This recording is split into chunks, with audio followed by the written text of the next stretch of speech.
श्री गणेशाय नमः। अथ श्री लक्ष्मीनारायण स्तोत्र। श्रीनिवास जगन्नाथ श्रीहरि भक्तवत्सल लक्ष्मीपते नमस्तुभ्यं त्राहि मां भवसागरात्। राधारमण गोविंद भक्तकामप्रपूरक नारायण नमस्तुभ्यं त्राहि मां भवसागरात्। दामोदर महोदार सर्वापत्तिनिवारण ऋषिकेश नमस्तुभ्यं त्राहि मां भवसागरात्। गरुडध्वज वैकुंठ निवासिन् केशवाच्युत जनार्दन नमस्तुभ्यं त्राहि मां भवसागरात्। शंख चक्र गदा पद्म धर श्रीवत्सलांछन मेघश्याम नमस्तुभ्यं त्राहि मां भवसागरात्। त्वं माता त्वं पिता बन्धुः सद्गुरुस्त्वं दयानिधिः त्वत्तोऽन्यो न परो देवस्त्राहि मां भवसागरात्। न जाने दान धर्मादि योगं यागं तपोजपं त्वं केवलं कुरु दयां त्राहि मां भवसागरात्। न मत्समो यद्यपि पापकर्ता न त्वत्समोऽथापि हि पापहर्ता। विज्ञापितं त्वत्तदशेषसाक्षिन् मामुद्धरार्तं पतितं तवाग्रे। श्रीलक्ष्मीनारायणार्पणमस्तु। श्रीनिवास जगन्नाथ श्रीहरि भक्तवत्सल लक्ष्मीपते नमस्तुभ्यं त्राहि मां भवसागरात्। राधारमण गोविंद भक्तकामप्रपूरक नारायण नमस्तुभ्यं त्राहि मां भवसागरात्। दामोदर महोदार सर्वापत्तिनिवारण ऋषिकेश नमस्तुभ्यं त्राहि मां भवसागरात्। गरुडध्वज वैकुंठ निवासिन् केशवाच्युत जनार्दन नमस्तुभ्यं त्राहि मां भवसागरात्। शंख चक्र गदा पद्म धर श्रीवत्सलांछन मेघश्याम नमस्तुभ्यं त्राहि मां भवसागरात्।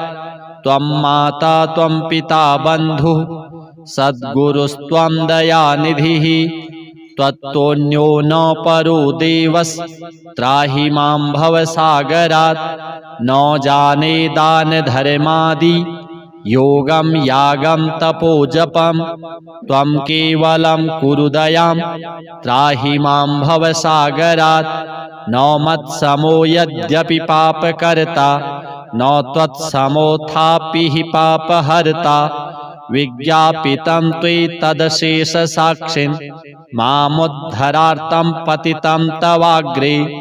श्रीलक्ष्मीनारायणार्पणमस्तु। श्रीनिवास जगन्नाथ श्रीहरि भक्तवत्सल लक्ष्मीपते नमस्तुभ्यं त्राहि मां भवसागरात्। राधारमण गोविंद भक्तकामप्रपूरक नारायण नमस्तुभ्यं त्राहि मां भवसागरात्। दामोदर महोदार सर्वापत्तिनिवारण ऋषिकेश नमस्तुभ्यं त्राहि मां भवसागरात्। गरुडध्वज वैकुंठ निवासिन् केशवाच्युत जनार्दन नमस्तुभ्यं त्राहि मां भवसागरात्। शंख चक्र गदा पद्म धर श्रीवत्सलांछन मेघश्याम नमस्तुभ्यं त्राहि मां भवसागरात्। त्वं माता त्वं पिता बन्धुः सद्गुरुस्त्वं दयानिधिः त्वत्तोऽन्यो न परो देवस्त्राहि मां भवसागरात्। न जाने दान धर्मादि योगं यागं तपोजपं त्वं केवलं कुरु दयां त्राहि मां भवसागरात्। न मत्समो यद्यपि पापकर्ता न त्वत्समोऽथापि हि पापहर्ता। विज्ञापितं त्वयि मामुद्धरार्तं पतितं तवाग्रे। श्रीलक्ष्मीनारायणार्पणमस्तु। श्रीनिवास जगन्नाथ श्रीहरे भक्तवत्सल लक्ष्मीपते नमस्तुभ्यं त्राहि मां भवसागरात्। राधारमण गोविन्द भक्तकामप्रपूरक नारायण नमस्तुभ्यं त्राहि मां भवसागरात्। दामोदर महोदार सर्वापत्तिनिवारण ऋषिकेश नमस्तुभ्यं त्राहि मां भवसागरात्। गरुडध्वज वैकुण्ठ निवासिन् केशवाच्युत जनार्दन नमस्तुभ्यं त्राहि मां भवसागरात्। शङ्खचक्र गदा पद्म धर श्रीवत्सलाञ्छन मेघश्याम नमस्तुभ्यं त्राहि मां भवसागरात्। त्वं माता त्वं पिता बन्धुः सद्गुरुस्त्वं दयानिधिः त्वत्तोऽन्यो न परो देवस्त्राहि मां भवसागरात्। न जाने दान धर्मादि योगं यागं तपोजपं त्वं केवलं कुरु दयां त्राहि मां भवसागरात्। न मत्समो यद्यपि पापकर्ता न त्वत्समोऽथापि हि पापहर्ता। विज्ञापितं त्वयि तदशेषसाक्षिन् मामुद्धरार्तं पतितं तवाग्रे। श्रीलक्ष्मीनारायणार्पणमस्तु। श्रीनिवास जगन्नाथ श्रीहरे भक्तवत्सल लक्ष्मीपते नमस्तुभ्यं त्राहि मां भवसागरात्। राधारमण गोविन्द भक्तकामप्रपूरक नारायण नमस्तुभ्यं त्राहि मां भवसागरात्। दामोदर महोदार सर्वापत्तिनिवारण ऋषिकेश नमस्तुभ्यं त्राहि मां भवसागरात्। गरुडध्वज वैकुण्ठ निवासिन् केशवाच्युत जनार्दन नमस्तुभ्यं त्राहि मां भवसागरात्।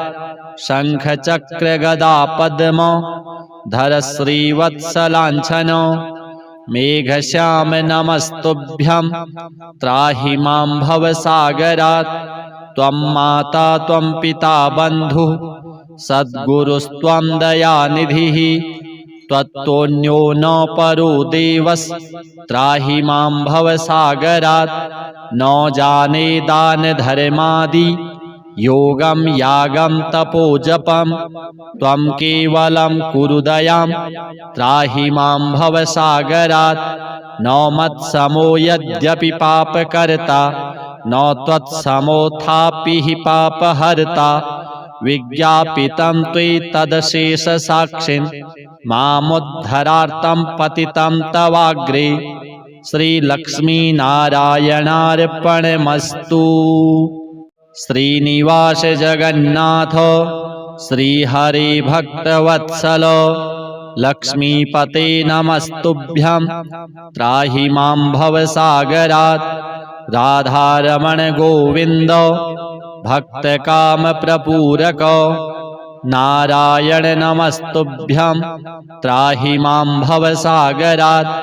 दामोदर महोदार सर्वापत्तिनिवारण ऋषिकेश नमस्तुभ्यं त्राहि मां भवसागरात्। गरुडध्वज वैकुण्ठ निवासिन् केशवाच्युत जनार्दन नमस्तुभ्यं त्राहि मां भवसागरात्। शङ्खचक्र गदा पद्म धर श्रीवत्सलाञ्छन मेघश्याम नमस्तुभ्यं त्राहि मां भवसागरात्। त्वं माता त्वं पिता बन्धुः सद्गुरुस्त्वं दयानिधिः त्वत्तोऽन्यो न परो देवस्त्राहि मां भवसागरात् न जाने दानधर्मादि योगं यागं तपोजपं त्वं केवलं कुरु दयां त्राहि मां भवसागरात् न मत्समो यद्यपि पापकर्ता न त्वत्समोऽथापि हि पापहर्ता विज्ञापितं त्वयि मामुद्धरार्तं पतितं तवाग्रे श्रीलक्ष्मीनारायणार्पणमस्तु। श्रीनिवास जगन्नाथ श्रीहरे भक्तवत्सल लक्ष्मीपते नमस्तुभ्यं त्राहि मां भवसागरात् राधारमण गोविन्द भक्तकामप्रपूरक नारायण नमस्तुभ्यं त्राहि मां भवसागरात् दामोदर महोदार सर्वापत्तिनिवारण ऋषिकेश नमस्तुभ्यं त्राहि मां भवसागरात् गरुडध्वज वैकुण्ठ निवासिन् केशवाच्युत जनार्दन नमस्तुभ्यं त्राहि मां भवसागरात् शङ्खचक्रगदापद्म धर श्रीवत्सलाञ्छन मेघश्याम नमस्तुभ्यं त्राहि मां भवसागरात् त्वं माता त्वं पिता बन्धुः सद्गुरुस्त्वं दयानिधिः त्वत्तोऽन्यो न परो देवस्त्राहि मां भवसागरात् न जाने दानधर्मादि योगं यागं तपोजपं त्वं केवलं कुरु दयां त्राहि मां भवसागरात् न मत्समो यद्यपि पापकर्ता न त्वत्समोऽथापि हि पापहर्ता विज्ञापितं त्वयि तदशेषसाक्षिन् मामुद्धरार्तं पतितं तवाग्रे श्रीलक्ष्मीनारायणार्पणमस्तु। श्रीनिवास जगन्नाथ श्रीहरे भक्तवत्सल लक्ष्मीपते नमस्तुभ्यं त्राहि मां भवसागरात् राधारमण गोविन्द भक्तकामप्रपूरक नारायण नमस्तुभ्यं त्राहि मां भवसागरात् दामोदर महोदार सर्वापत्तिनिवारण ऋषिकेश नमस्तुभ्यं त्राहि मां भवसागरात् गरुडध्वज वैकुण्ठ निवासिन् केशवाच्युत जनार्दन नमस्तुभ्यं त्राहि मां भवसागरात् शङ्खचक्रगदापद्म धर श्रीवत्सलाञ्छन मेघश्याम नमस्तुभ्यं त्राहि मां भवसागरात् त्वं माता त्वं पिता बन्धुः सद्गुरुस्त्वं दयानिधिः त्वत्तोऽन्यो न परो देवस्त्राहि मां भवसागरात् न जाने दानधर्मादि योगं यागं तपोजपं त्वं केवलं कुरु दयां त्राहि मां भवसागरात् न मत्समो यद्यपि पापकर्ता न त्वत्समोऽथापि हि पापहर्ता विज्ञापितं त्वयि तदशेषसाक्षिन् मामुद्धरार्तं पतितं तवाग्रे श्रीलक्ष्मीनारायणार्पणमस्तु। श्रीनिवास जगन्नाथ श्रीहरे भक्तवत्सल लक्ष्मीपते नमस्तुभ्यं त्राहि मां भवसागरात् राधारमण गोविन्द भक्तकामप्रपूरक नारायण नमस्तुभ्यं त्राहि मां भवसागरात् दामोदर महोदार सर्वापत्तिनिवारण ऋषिकेश नमस्तुभ्यं त्राहि मां भवसागरात् गरुडध्वज वैकुण्ठ निवासिन् केशवाच्युत जनार्दन नमस्तुभ्यं त्राहि मां भवसागरात् शङ्खचक्रगदा पद्म धर श्रीवत्सलाञ्छनो मेघश्याम नमस्तुभ्यं त्राहि मां भवसागरात् त्वं माता त्वं पिता बन्धुः सद्गुरुस्त्वं दयानिधिः त्वत्तोऽन्यो न परो देवस्त्राहि मां भवसागरात् न जाने दानधर्मादि योगं यागं तपोजपं त्वं केवलं कुरु दयां त्राहि मां भवसागरात् न मत्समो यद्यपि पापकर्ता न त्वत्समोऽथापि हि पापहर्ता विज्ञापितं त्वैतदशेषसाक्षिन् मामुद्धरार्तं पतितं तवाग्रे श्रीलक्ष्मीनारायणार्पणमस्तु। श्रीनिवास जगन्नाथ श्रीहरे भक्तवत्सल लक्ष्मीपते नमस्तुभ्यं त्राहि मां भवसागरात् राधारमण गोविन्द भक्तकामप्रपूरक नारायण नमस्तुभ्यं त्राहि मां भवसागरात् दामोदर महोदार सर्वापत्तिनिवारण ऋषिकेश नमस्तुभ्यं त्राहि मां भवसागरात् गरुडध्वज वैकुण्ठ निवासिन् केशवाच्युत जनार्दन नमस्तुभ्यं त्राहि मां भवसागरात् शङ्खचक्रगदा पद्म धर श्रीवत्सलाञ्छनो मेघश्याम नमस्तुभ्यं त्राहि मां भवसागरात् त्वं माता त्वं पिता बन्धुः सद्गुरुस्त्वं दयानिधिः त्वत्तोऽन्यो न परो देवस्त्राहि मां भवसागरात् न जाने दानधर्मादि योगं यागं तपोजपं त्वं केवलं कुरु दयां त्राहि मां भवसागरात् न मत्समो यद्यपि पापकर्ता न त्वत्समोऽथापि हि पापहर्ता विज्ञापितं त्वैतदशेषसाक्षिन् मामुद्धरार्तं पतितं तवाग्रे श्रीलक्ष्मीनारायणार्पणमस्तु।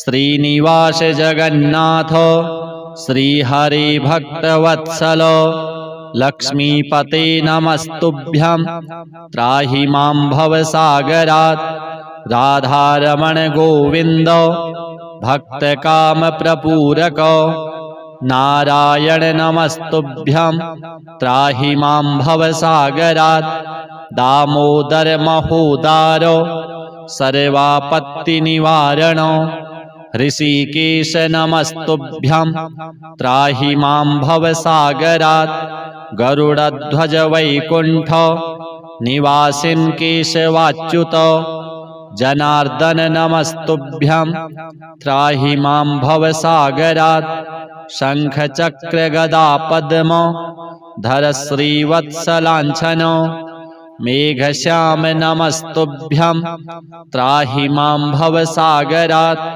त्वं माता त्वं पिता बन्धुः सद्गुरुस्त्वं दयानिधिः त्वत्तोऽन्यो न परो देवस्त्राहि मां भवसागरात् न जाने दानधर्मादि योगं यागं तपोजपं त्वं केवलं कुरु दयां त्राहि मां भवसागरात् न मत्समो यद्यपि पापकर्ता न त्वत्समोऽथापि हि पापहर्ता विज्ञापितं त्वैतदशेषसाक्षिन् मामुद्धरार्तं पतितं तवाग्रे श्रीलक्ष्मीनारायणार्पणमस्तु। श्रीनिवास जगन्नाथ श्रीहरे भक्तवत्सल लक्ष्मीपते नमस्तुभ्यं त्राहि मां भवसागरात् राधारमण गोविन्द भक्तकामप्रपूरक नारायण नमस्तुभ्यं त्राहि मां भवसागरात् दामोदर महोदारो सर्वापत्तिनिवारणो ऋषिकेश नमस्तुभ्यं त्राहि मां भवसागरात् गरुडध्वज वैकुण्ठ निवासिन् केशवाच्युत जनार्दन नमस्तुभ्यं त्राहि मां भवसागरात् शंख चक्र गदा पद्म धर श्रीवत्सलांछनो मेघश्याम नमस्तुभ्यं त्राहि मां भवसागरात् त्वं माता त्वं पिता बन्धुः सद्गुरुस्त्वं दयानिधिः त्वत्तोऽन्यो न परो देवस् त्राहि मां भवसागरात् न जाने दान धर्मादि योगं यागं तपोजपं त्वं केवलं कुरु दयां त्राहि मां भवसागरात् न मत्समो यद्यपि पापकर्ता न त्वत्समोऽथापि हि पापहर्ता विज्ञापितं त्वयि मामुद्धरार्तं पतितं तवाग्रे श्रीलक्ष्मीनारायणार्पणमस्तु।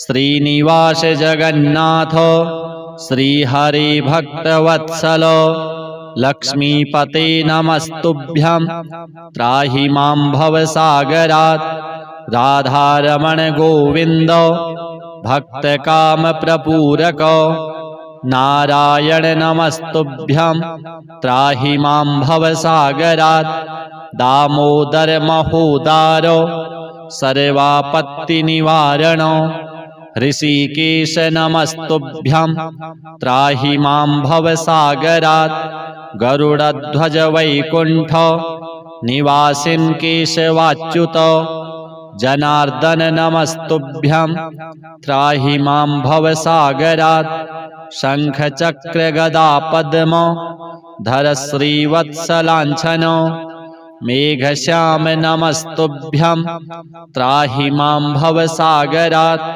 त्वं माता त्वं पिता बन्धुः सद्गुरुस्त्वं दयानिधिः त्वत्तोऽन्यो न परो देवस् त्राहि मां भवसागरात् न जाने दान धर्मादि योगं यागं तपोजपं त्वं केवलं कुरु दयां त्राहि मां भवसागरात् न मत्समो यद्यपि पापकर्ता न त्वत्समोऽथापि हि पापहर्ता विज्ञापितं त्वयि तदशेषसाक्षिन् मामुद्धरार्तं पतितं तवाग्रे श्रीलक्ष्मीनारायणार्पणमस्तु। श्रीनिवास जगन्नाथ श्रीहरि भक्तवत्सल लक्ष्मीपते नमस्तुभ्यं त्राहि मां भवसागरात् राधारमण गोविन्द भक्तकामप्रपूरक नारायण नमस्तुभ्यं त्राहि मां भवसागरात् दामोदर महोदारो सर्वापत्तिनिवारणो ऋषिकेश नमस्तुभ्यं त्राहि मां भवसागरात् गरुडध्वज वैकुण्ठ निवासिन् केशवाच्युत जनार्दन नमस्तुभ्यं त्राहि मां भवसागरात् शंख चक्र गदा पद्म धर श्रीवत्सलांछनो मेघश्याम नमस्तुभ्यं त्राहि मां भवसागरात् त्वं माता त्वं पिता बन्धुः सद्गुरुस्त्वं दयानिधिः त्वत्तोऽन्यो न परो देवस् त्राहि मां भवसागरात् न जाने दान धर्मादि योगं यागं तपोजपं त्वं केवलं कुरु दयां त्राहि मां भवसागरात् न मत्समो यद्यपि पापकर्ता न त्वत्समोऽथापि हि पापहर्ता विज्ञापितं त्वयि तदशेषसाक्षिन् मामुद्धरार्तं पतितं तवाग्रे श्रीलक्ष्मीनारायणार्पणमस्तु। श्रीनिवास जगन्नाथ श्रीहरिभक्तवत्सलो लक्ष्मीपते नमस्तुभ्यं त्राहि मां भवसागरात् राधारमण गोविन्द भक्तकामप्रपूरको नारायण नमस्तुभ्यं त्राहि मां भवसागरात् दामोदर महोदारो सर्वापत्तिनिवारणो ऋषिकेश नमस्तुभ्यं त्राहि मां भवसागरात् गरुडध्वज वैकुण्ठ निवासिन् केशवाच्युत जनार्दन नमस्तुभ्यं त्राहि मां भवसागरात् शङ्खचक्रगदा पद्म धर श्रीवत्सलाञ्छनो मेघश्याम नमस्तुभ्यं त्राहि मां भवसागरात् त्वं माता त्वं पिता बन्धुः सद्गुरुस्त्वं दयानिधिः त्वत्तोऽन्यो न परो देवस् त्राहि मां भवसागरात् न जाने दानधर्मादि योगं यागं तपोजपं त्वं केवलं कुरु दयां त्राहि मां भवसागरात् न मत्समो यद्यपि पापकर्ता न त्वत्समोऽथापि हि पापहर्ता विज्ञापितं त्वयि मामुद्धरार्तं पतितं तवाग्रे श्रीलक्ष्मीनारायणार्पणमस्तु। श्रीनिवास जगन्नाथ श्रीहरिभक्तवत्सलो लक्ष्मीपते नमस्तुभ्यं त्राहि मां भवसागरात् राधारमण गोविन्द भक्तकामप्रपूरको नारायण नमस्तुभ्यं त्राहि मां भवसागरात् दामोदर महोदारो सर्वापत्तिनिवारणो ऋषिकेश नमस्तुभ्यं त्राहि मां भवसागरात् गरुडध्वज वैकुण्ठ निवासिन् केशवाच्युत जनार्दन नमस्तुभ्यं त्राहि मां भवसागरात् शङ्खचक्रगदा पद्म धर श्रीवत्सलाञ्छनो मेघश्याम नमस्तुभ्यं त्राहि मां भवसागरात् त्वं माता त्वं पिता बन्धुः सद्गुरुस्त्वं दयानिधिः त्वत्तोऽन्यो न परो देवस् त्राहि मां भवसागरात् न जाने दानधर्मादि योगं यागं तपोजपं त्वं केवलं कुरु दयां त्राहि मां भवसागरात् न मत्समो यद्यपि पापकर्ता न त्वत्समोऽथापि हि पापहर्ता विज्ञापितं त्वयि तदशेषसाक्षिन् मामुद्धरार्तं पतितं तवाग्रे श्रीलक्ष्मीनारायणार्पणमस्तु। श्रीनिवास जगन्नाथ श्रीहरिभक्तवत्सलो लक्ष्मीपते नमस्तुभ्यं त्राहि मां भवसागरात् राधारमण गोविन्द भक्तकामप्रपूरको नारायण नमस्तुभ्यं त्राहि मां भवसागरात् दामोदर महोदारो सर्वापत्तिनिवारणो ऋषिकेश नमस्तुभ्यं त्राहि मां भवसागरात् गरुडध्वज वैकुण्ठ निवासिन् केशवाच्युत जनार्दन नमस्तुभ्यं त्राहि मां भवसागरात् शङ्खचक्रगदा पद्म धर श्रीवत्सलाञ्छनो मेघश्याम नमस्तुभ्यं त्राहि मां भवसागरात्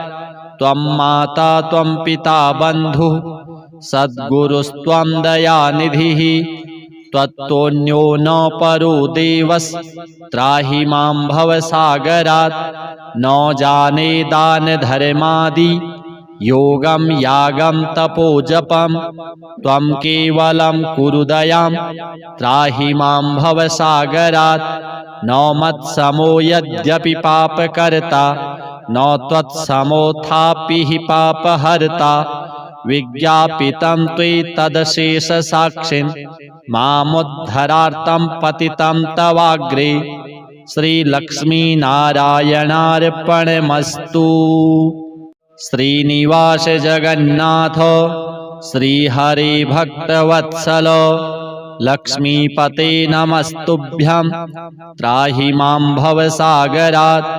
राधारमण गोविन्द भक्तकामप्रपूरक नारायण नमस्तुभ्यं त्राहि मां भवसागरात्।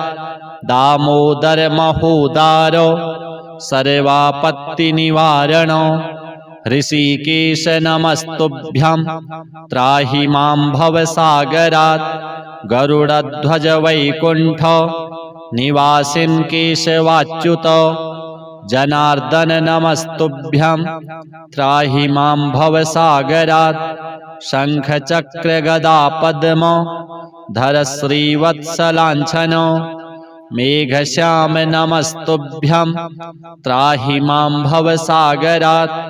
त्वं माता त्वं पिता बन्धुः सद्गुरुस्त्वं दयानिधिः त्वत्तोऽन्यो न परो देवस्त्राहि मां भवसागरात्। न जाने दान धर्मादि योगं यागं तपोजपं त्वं केवलं कुरु दयां त्राहि मां भवसागरात्। न मत्समो यद्यपि पापकर्ता न त्वत्समोऽथापि हि पापहर्ता। विज्ञापितं त्वयि तदशेषसाक्षिन् मामुद्धरार्थं पतितं तवाग्रे श्रीलक्ष्मीनारायणार्पणमस्तु। श्रीनिवास जगन्नाथ श्रीहरि भक्तवत्सल लक्ष्मीपते नमस्तुभ्यं त्राहि मां भवसागरात्। राधारमण गोविन्द भक्तकामप्रपूरक नारायण नमस्तुभ्यं त्राहि मां भवसागरात्। दामोदर महोदार सर्वापत्तिनिवारण ऋषिकेश नमस्तुभ्यं त्राहि मां भवसागरात्। गरुडध्वज वैकुण्ठ निवासिन् केशवाच्युत जनार्दन नमस्तुभ्यं त्राहि मां भवसागरात्। शङ्खचक्र गदा पद्म धर श्रीवत्सलाञ्छन मेघश्याम नमस्तुभ्यं त्राहि मां भवसागरात्। त्वं माता त्वं पिता बन्धुः सद्गुरुस्त्वं दयानिधिः त्वत्तोऽन्यो न परो देवस्त्राहि मां भवसागरात्। न जाने दान धर्मादि योगं यागं तपोजपं त्वं केवलं कुरु दयां त्राहि मां भवसागरात्। न मत्समो यद्यपि पापकर्ता न त्वत्समोऽथापि हि पापहर्ता। विज्ञापितं त्वयि तदशेषसाक्षिन् मामुद्धरार्थं पतितं तवाग्रे श्रीलक्ष्मीनारायणार्पणमस्तु। श्रीनिवास जगन्नाथ श्रीहरि भक्तवत्सल लक्ष्मीपते नमस्तुभ्यं त्राहि मां भवसागरात्।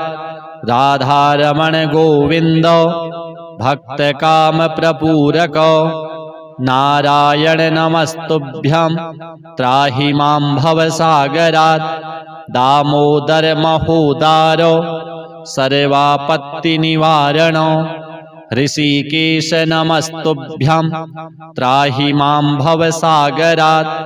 गरुडध्वज वैकुण्ठ निवासिन् केशवाच्युत जनार्दन नमस्तुभ्यं त्राहि मां भवसागरात्। शङ्खचक्र गदा पद्म धर श्रीवत्सलाञ्छन मेघश्याम नमस्तुभ्यं त्राहि मां भवसागरात्। त्वं माता त्वं पिता बन्धुः सद्गुरुस्त्वं दयानिधिः त्वत्तोऽन्यो न परो देवस्त्राहि मां भवसागरात्। न जाने दान धर्मादि योगं यागं तपोजपं त्वं केवलं कुरु दयां त्राहि मां भवसागरात् न मत्समो यद्यपि पापकर्ता न त्वत्समोऽथापि हि पापहर्ता विज्ञापितं त्वयि मामुद्धरार्तं पतितं तवाग्रे श्रीलक्ष्मीनारायणार्पणमस्तु। श्रीनिवास जगन्नाथ श्रीहरे भक्तवत्सल लक्ष्मीपते नमस्तुभ्यं त्राहि मां भवसागरात् राधारमण गोविन्द भक्तकामप्रपूरक नारायण नमस्तुभ्यं त्राहि मां भवसागरात् दामोदर महोदार सर्वापत्तिनिवारण ऋषिकेश नमस्तुभ्यं त्राहि मां भवसागरात् गरुडध्वज वैकुण्ठ निवासिन् केशवाच्युत जनार्दन नमस्तुभ्यं त्राहि मां भवसागरात् शङ्खचक्र गदा पद्म धर श्रीवत्सलाञ्छन मेघश्याम नमस्तुभ्यं त्राहि मां भवसागरात् त्वं माता त्वं पिता बन्धुः सद्गुरुस्त्वं दयानिधिः त्वत्तोऽन्यो न परो देवस्त्राहि मां भवसागरात् न जाने दानधर्मादि योगं यागं तपोजपं त्वं केवलं कुरु दयां त्राहि मां भवसागरात् न मत्समो यद्यपि पापकर्ता न त्वत्समोऽथापि हि पापहर्ता विज्ञापितं त्वयि तदशेषसाक्षिन् मामुद्धरार्तं पतितं तवाग्रे श्रीलक्ष्मीनारायणार्पणमस्तु।